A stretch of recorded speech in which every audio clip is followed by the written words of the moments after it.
सकाळी सकाळी असं सूर्य उगवलेला खरंच किती मन प्रसन्न होतंय ना. ए अभि, मी फ्लावर्स आणायला चालले, खाली येतो का? वाव, किती छान फ्लावर्स उगवलेत आज. हो, जास्त नको तोडू बेटा, अक्काच्या घरी पूजा आहे, ओके ना?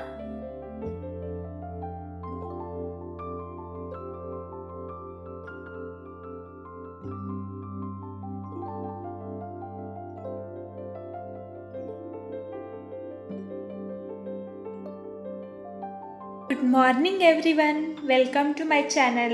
Welcome to vlog with Swati Musale. कसे आहात तुम्ही सगळे? बघा, सकाळी सकाळी मस्त असं सूर्याचा प्रकाश, ते सुंदर असे फ्लावर सगळं बघून ना खरंच मन प्रसन्न झालं. आणि आज मला सगळ्यात अगोदर देवांना छान स्वच्छ क्लीन करून घ्यायचं होतं आणि पूजा करायची होती. तर मी इथं पितांबरीनं देवं वगैरे क्लीन करून घेत आहे. कालच ठरवलं होतं की उद्या नक्की देवं क्लीन करून घ्यायची, कारण मग आपलं कसं असतं ना, दुसरेच कामं असतात आणि एक एक दिवस आपण पुढे लोटतो की आज नाही, उद्या नाही, परवा. माझं तसंच काहीतरी होत होतं. तर आज पण ठरवलं होतं मी की आज काही झालं तर देवं क्लीन करून घ्यायचे छानपैकी. लिंबू होतं माझ्याकडे, पण लिंबाने केलं असतं ना थोडा वेळ लागला असता आणि इतके छान चमकदार नाही निघत, म्हणून पितांबरीच यूज केली. चला मग देवा छान असे क्लीन करून घेतलेत, स्वच्छ पाण्यानं धुवून घेतलेत. आता पूजा करून घेते मी.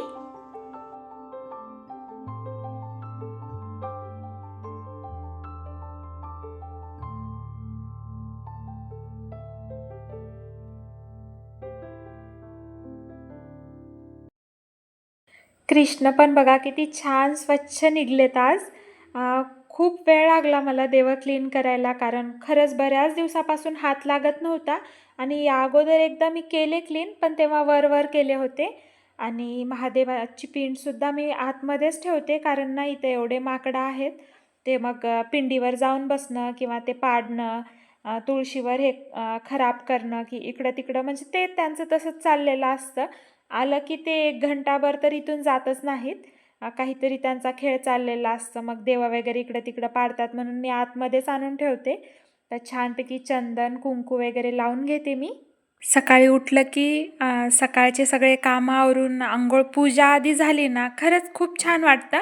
पण आपल्याला कसं टाईमनुसार चालावं लागतं. कधी उठायला उशीर होतो, कधी लवकरही उठणं होतं, कधी उशिराही होतं. तर मग लेकरांचं स्कूल असतं, त्यांचं लंच बॉक्स वगैरे. मग कधी कधी आंघोळ पूजा लवकर होत नाही, ते मग 12च वाजतात. पण कधी मग लवकर झालं ना तर मग असं प्रसन्न वाटतं बरं खरंच. ज्या दिवशी पूजा लवकर झाली ना तो दिवस वेगळाच असतो.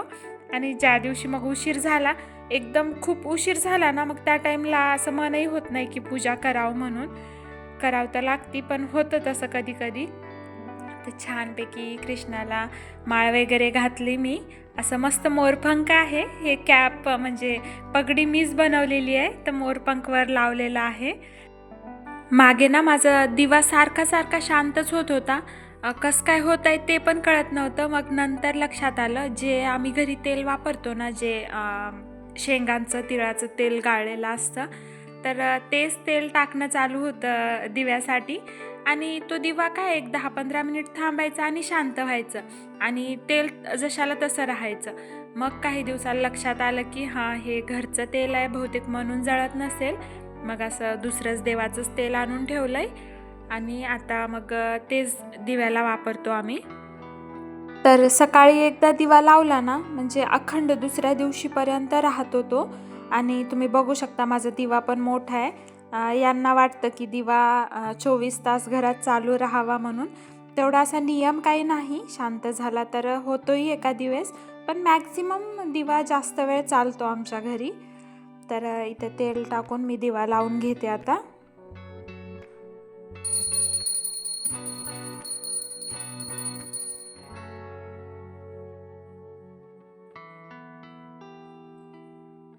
आज यांना सुट्टी आणि सकाळपासूनच बघा कसं खेळायला लागलेत. ह्या छोट्या तिघांसोबत लड्डू पण आज छोटी झाली. तर मस्त खेळत होते तिघं पण. माझ्या आईकडे पप्पांकडे ना या दोघांचं काम असंच असतं, खेळायचं. मातीच खेळतात, इवन हे यायलेत म्हणलं ना, आई पप्पा माती जमा करून ठेवतात, नाहीतर शेतातून आणून ठेवतात. इतकं यांना मातीचं वेड आहे, मातीसोबत खेळायचं. मग ते विहीर बनवणं आणि काहीतरी काहीतरी बनवणं चाललेलं असतं, किल्ला बनवणं असं असतं यांचं. इथं आता यांचं पण असंच चाललेलं आहे. आणि हा नवीनच डुग्गूचा फ्रेंड झालाय, म्हणजे शेजारच्या घरचा मुलगा आहे हा ईशान. तो येत नव्हता एवढे दिवस झालं, पण आता 1-2 दिवसापासून तो येत आहे खेळायला. आणि डुग्गू इतकं छान तेलुगू बोलायला लागलाय ना. सौरभ तर अगोदरच शिकला होता, अगोदरच बोलायचा सौरभ, म्हणजे मलाही सांगतो सौरभ तुझं हे चुकलंय मम्मा, ते चुकलंय. पण डुग्गू नव्हता बोलत. पण डुग्गू पण आता इतकं छान बोलत आहे ना. डुग्गू పెద్దగా అవుతుంది. అదేం ప్లాంట్ ఉంది? ప్రోమోగ్రానైట్ పెట్టిరు. అంబోరి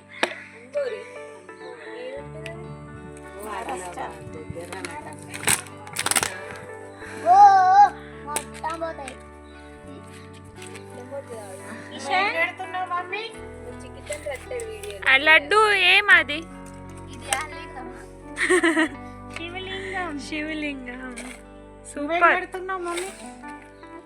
ఇషాన్ నేను చేసి ఇషాన్ నువ్వు లింగం చేయి. ఇషాన్ ఇషాన్ ఇక్కడ చూడు, అది ఏంటి?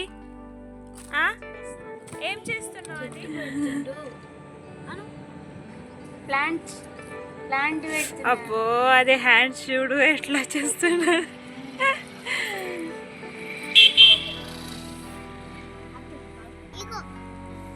ఏమైంది హ్యాండ్స్ కి?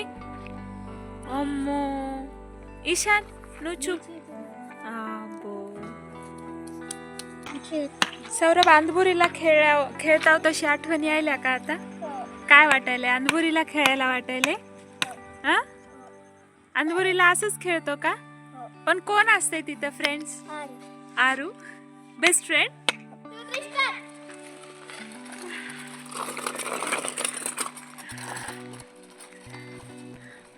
अरे सौरभ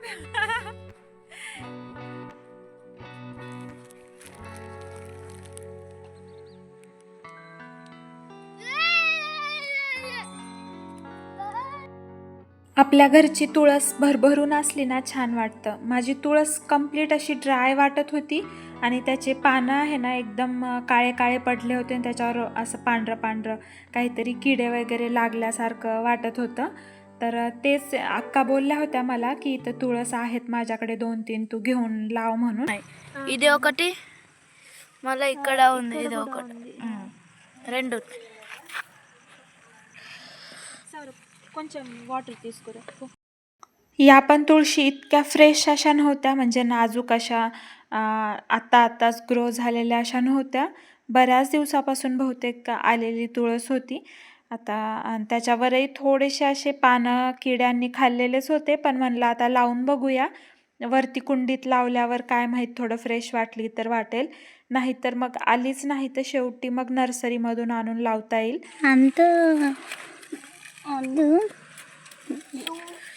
सरक सौरभ, लागल सरक. వస్తుంది అక్క, ఇది వస్తుంది. కరెక్ట్, రెండు కరెక్టే. చూస్తే ఇప్పుడు వాటర్ ఇస్తా. ఇక్కడ స్టోన్ ఉంది పెద్ద. కొంచెం ఉన్న లోపల రూట్స్.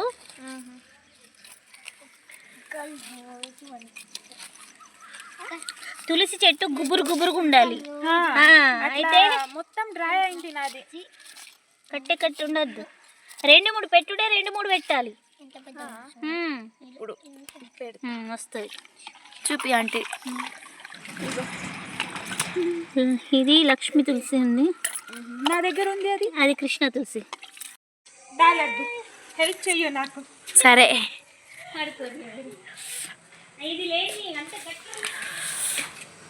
చిన్నగా ఉంది కానీ బాగా ఏం థిక్ అయింది. ఏమంటావు? ఏమైంది? గట్టిగా ఉంది.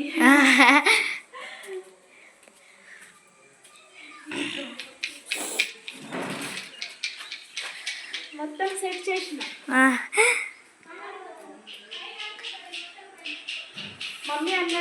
అట్లానే ఉండు, ఇది తెలిసి సైడ్కి పెట్టమన్నదా? అది తీయస్తలేదా ఆంటీ? వస్తుంది కొంచెం అట్లా మిట్టి అల్టా పల్టా చేస్తా. ఏమంటావు? మిక్సింగ్ మొత్తం కలుపుతా. కలుపుతున్నా. ఎందుకు ఖరాబ్ అవుతుంది తులసి? చూడు మొత్తం అట్లా. ఇది మిక్సింగ్ చేస్తున్నా అంటే ఏం కొంచెం అట్లా కలిపితే బాగా దాని హెయిర్కు లోపల రూట్స్కి గాలి వస్తే అవి మంచిగా అవుతుందంట. గ్రోత్ జెల్ అవుతుంది. బాగా జెల్ ఉంది. ఉంది లేవు కొంచెం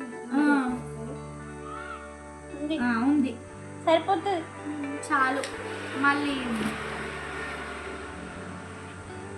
వేస్ట్ టాబ్లెట్లు వేస్తే కూడా బాగా అవుతాయంట. కానీ అవి అంటే అక్క దగ్గర ఫుల్ ఐడియాస్ ఉంది.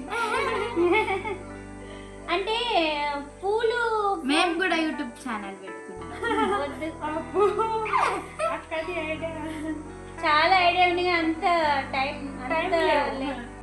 आज सुट्टी आणि सुट्टीच्या दिवशी लेकरांची काहीतरी वेगळीच डिमांड असती. तर आज त्यांना केक खायचा होता. चला म्हणलं आज केक बनवूनच देते तुम्हाला. इथं मी 1 कप दूध घेतलेलं आहे, म्हणजे एका वाटीचं मेजरमेंट मी ठेवलं आहे. 1 वाटी दूध घेतलं आहे, त्यानंतर त्याच वाटीने अर्धी वाटी तूप घातलं आहे मी त्यात. दुधाला आणि तुपाला छान असं मिक्स करून घेतलं आहे. तुपाच्या जागी तुम्ही तेलही घालू शकता किंवा बटरही घालू शकता. मी घरचं बनवलेलं तूप होतं म्हणून तूपच टाकलं आहे. नंतर त्यात 2-3 ड्रॉप व्हॅनिला इसेन्सचे टाकलेत. नंतर त्यात 1 चमचा बेकिंग पावडर टाकलं आहे आणि अर्धा चमचा बेकिंग सोडा टाकलं आहे. छान मिक्स करून घ्यायचं आणि इथून पुढची प्रोसेस एकदम स्पीडमध्ये करायची.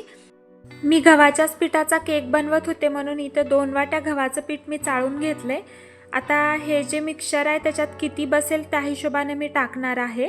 आता कोको पावडर पण लगेचच टाकायचं आणि चाळूनच टाकायचं, म्हणजे त्या केकमध्ये गाठी गाठी होणार नाहीत. मी इथं 3 चमचे कोको पावडर घेतलं होतं, ते पण छान असं मिक्स करून घेतलं आहे. आता बॅटर एकदम स्पीडमध्ये एकाच डायरेक्शननं फिरवून छान मिक्स करून घ्यायचं. मला थोडंसं पतलं वाटत होतं बॅटर, म्हणून त्यात मी थोडंसं अजून पीठ टाकत आहे आणि ते छान असं मिक्स करून घ्यायचं. तुम्ही बघू शकता बॅटरची थिकनेस सेम अशीच राहिली पाहिजे. तुम्हाला आता मी खाली टाकून दाखवते. मस्तपैकी बॅटर तयार झालं आहे. आता पुढची प्रोसेस करूया. छानपैकी एखाद्या बाउलला थोडंसं तूप नाही तर तेल लावून घ्यायचं आणि त्यात एक बटर पेपर टाकून घ्यायचा आणि लगेचच जे आपलं बॅटर आहे ते त्यात टाकून घ्यायचं. आणि त्या अगोदरच एखादी कढई किंवा कुकर तुम्ही कशात केक बेक करणार आहात ते गॅसवर अगोदरच ठेवायचं. एकदम स्पीड गॅसही ठेवायचा नाही, मीडियम गॅसवर ठेवायचं, म्हणजे अगोदर ते गरम झालं पाहिजे. नाहीतर जर थंड ह्याच्यात तुम्ही ठेवलं तर केक बिलकुल बेक होणारच नाही. तर बघू शकता मी कढई अगोदरच ठेवली होती आणि आता हे जे बाऊल आहे ते वर ठेवलेलं आहे मी आणि त्याच्यावर एक कॅप झाकून आता अर्धा तास तरी लागतो, अर्धा तास ठेवायचं. चला मग माझे तोपर्यंत दुसरे कामं चालू आहेत. केक व्हायला जवळपास अर्धा तास तरी लागतो, मग तोपर्यंत मी दुसरे कामं आवरून घ्यावं म्हणले. काल मी दही ठेवलं होतं, म्हणजे त्याच्यातलं पाणी निचरण्यासाठी, कारण हिवाळा आहे, कुणीच दही खात नाही. डुग्गू इतका आवडीनं खात होता. आता डुग्गूचं पण खाणं कमी झालं आहे आणि भरपूर दही उरलं होतं. एक 3 दिवसाचं तरी दही होतं. तर म्हणलं मग याचं श्रीखंडच बनवावं, नाहीतर मग असंच जमत राहतं. कालचं आज खा, आजचं उद्या खा, मग ते कशाला म्हणून श्रीखंडची तयारी करणं चाललेली होती माझी. लेकरांचं खाणं कमी असतं, पण ते एखादी गोष्ट नवीन काही घरात करू लागली की ते मग झालं का म्हणून परत परत विचारणं जास्त असतं. ते म्हणजे खाईपर्यंत एक्साइटमेंट जास्त असते त्यांची. मला वाटत होतं अजून 5-10 मिनिट केक ठेवला असता तर छानच होतं, पण परत परत काढून बघण्यापेक्षा आणि त्यांचं परत परत विचारण्यापेक्षा चला एकदाचा काढूया असं वाटलं मला. तर बघू शकता केक मस्त छानपैकी निघत आहे आणि मी छोटासाच ट्राय केला होता बरं आज. गव्हाचा केक मी पहिल्यांदाच केला होता, म्हणून म्हणलं जास्त क्वांटिटीमध्ये नको, परत जर खराब वगैरे झालं तर कशाला वेस्ट, म्हणून मी कमीच केला होता. तर छान असा केक निघला आहे आणि छान बेकही झाला होता बरं, मस्त पफी पफी झाला होता. फक्त मध्ये कुठंतरी थोडंसं राहिलं होतं त्याचं. चला मग आता ज्या गोष्टीची सगळ्यात जास्त एक्साइटमेंट होती ते करूया, म्हणजे हे चॉकलेट सिरप. डुग्गूचं आणि सौरभचं हे बघितलं तेव्हापासून असं चालू आहे की मम्मा दुधात पण टाकून दे ना, इकडं तिकडं असं खूप चाललेलं आहे त्यांना, जेव्हापासून माहीत झालं की हे चॉकलेट सिरप आहे. छानशी एक डिझाईन टाकून घेतली आणि लेकरांना मस्त एक एक पीस काढून देत होते मी. थोडंसं म्हणजे असे पीस निघत नव्हते, थोडंसं फुटत होता केक, पण एकदम छान आणि टेस्टला एक नंबर झाला होता. हा आमचा शेजारचा मुलगा आहे ईशान, त्याला पण केक खूप आवडला. लड्डूला, स्माइलीला सगळ्यांनाच आवडला. म्हणलं आता नेक्स्ट टाईम बनवते तेव्हाच जरा मोठा बनवूया म्हणजे सगळ्यांनाच खाता येईल. मला आणि यांना तर उगाच टेस्ट करायला एक छोटे छोटे बाईट आल्यासारखाच आला. लेकरांनी मस्त फिनिश केला. हे सगळं झाल्याच्या नंतर टेरेसवर गेले आणि इतक्या लवकर कपडे काढावं लागत आहेत ना, नाहीतर मग थोडा जरी उशीर झाला ना सगळे कपडे असे थंड पडून चाललेत, जसं काय वाळलेच नाही. तर आज मग सुट्टीचा दिवस, मग यांचे लंच बॅग वगैरे बॅग सगळंच धुतलं होतं मी. छानपैकी सगळं वाळले होते कपडे, म्हणलं आधी काढून घ्यावं कारण आत्ताच थंड पडले होते. अजून जर मला उशीर झाला असताना अजून खूप जास्त थंड पडले असते. मकर संक्रांती जवळ येत आहे, तर आजूबाजूला सगळीकडे पतंगच उडत दिसत होते. तर सौरभचं म्हणणं होतं की मम्मा आपणही आणूया, आपणही उडूया.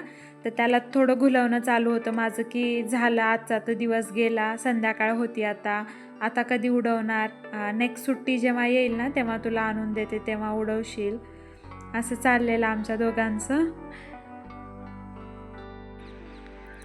काईट उडवायचं का तुलाही? आपण ना नेक्स्ट संडेला आणू.